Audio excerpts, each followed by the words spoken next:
James arrived at the coaling station. He buffered up to the coal cars and was on his way.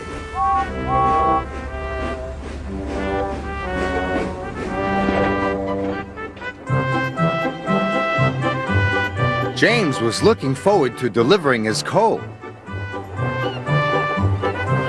Now I'm useful and important, he chuffed happily. Then there was trouble. James puffed harder and harder. He went faster and faster. And then he began to feel hotter and hotter. I don't feel well, wailed James. And he had to stop. Your water tanks have run dry, his driver told him. We'll have to wait for help. Just then, Edward pulled up beside James. Please push me to the water tank, pleaded James. I'm sorry, Edward puffed sadly. You wouldn't take my freight cars to the quarry, and now I'm running late with my passenger train. And Edward steamed away.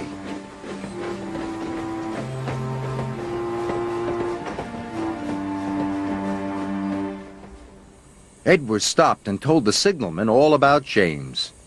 The signalman telephoned for help, and soon Salty was on his way. He pulled up alongside James.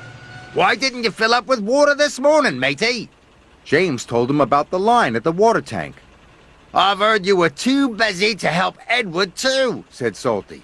I was in a hurry, protested James. Mine is the most important job on the island. No job is more important than helping another engine, said Salty firmly.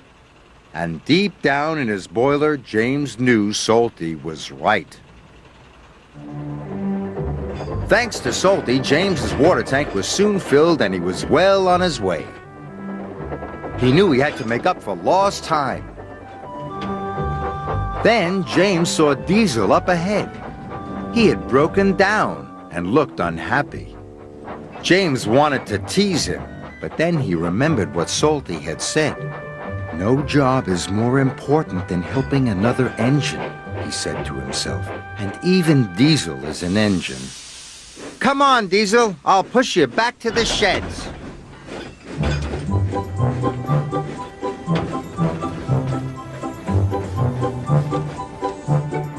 Pushing Diesel and pulling freight cars was hard work.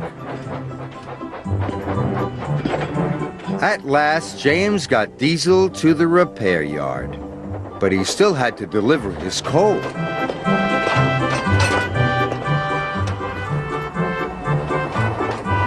The wind blew, and it was getting colder by the minute. James steamed all over the island delivering coal to the station waiting rooms. Everyone was pleased to see James. Thanks to him, they were all kept toasty warm. The next morning, Sir Topham Hatt came to see James. He knew all about him running out of water and his not helping with Edward's trucks. I'm sorry, sir, said James. I put my own job first. But you did learn your lesson and you helped Diesel, Sir Topham Hatt boomed cheerfully. And you delivered your coal on time. You, James, are a really useful engine. James nearly burst with pride. Thank you, sir, he said. Being really useful was better than feeling important.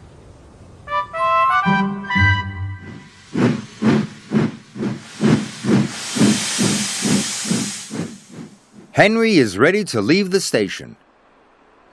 What's he pulling today? Henry huffs happily out of the station, hauling horses. Henry huffs happily out of the station, hauling horses and hats. Now Henry huffs happily out of the station, hauling horses, hats, and hot dogs. Can you remember what Henry is hauling? Henry huffs happily out of the station, hauling horses, hats, and hot dogs. I wonder what's next. Henry huffs happily out of the station hauling horses, hats, hot dogs, and hay. Can you still remember all the things Henry was hauling? Let's see. Henry huffs happily out of the station hauling horses, hats, hot dogs, and hay. I wonder where Henry is going. Henry is huffing his way to a horse show.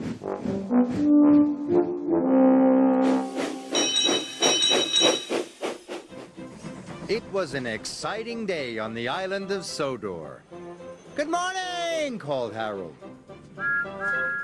Annie and Clarabelle were full of happy children. Thomas was taking them to their annual sports day. Everything was ready for the day to begin. "I do hope I'm number one and win a medal," said a boy. "It must be splendid to win a medal," chuffed Thomas. "After all, I'm engine number one." Thomas worked hard all afternoon, but he couldn't stop thinking about medals. He imagined himself wearing a gold medal on a bright red ribbon. How smart he would look. "Hello, Thomas," whistled Percy. "I'm taking Sir Topham Hatt to Sports Day." "You can see the egg and spoon race," chuffed Thomas. "I didn't know eggs and spoons had races." "The children race with eggs on spoons," said Bertie. "And the winner gets a medal. I wish I could have a medal." "You need to win a race first," whistled Percy. "I'll race you, Thomas. The first one to the station is the winner." "You're on," called Thomas. "Ready, steady, go!"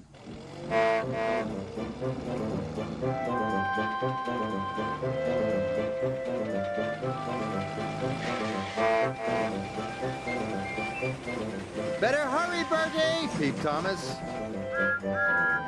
Then Thomas had to stop to pick up some passengers. "Better hurry, Thomas," teased Bertie as he rattled over the bridge.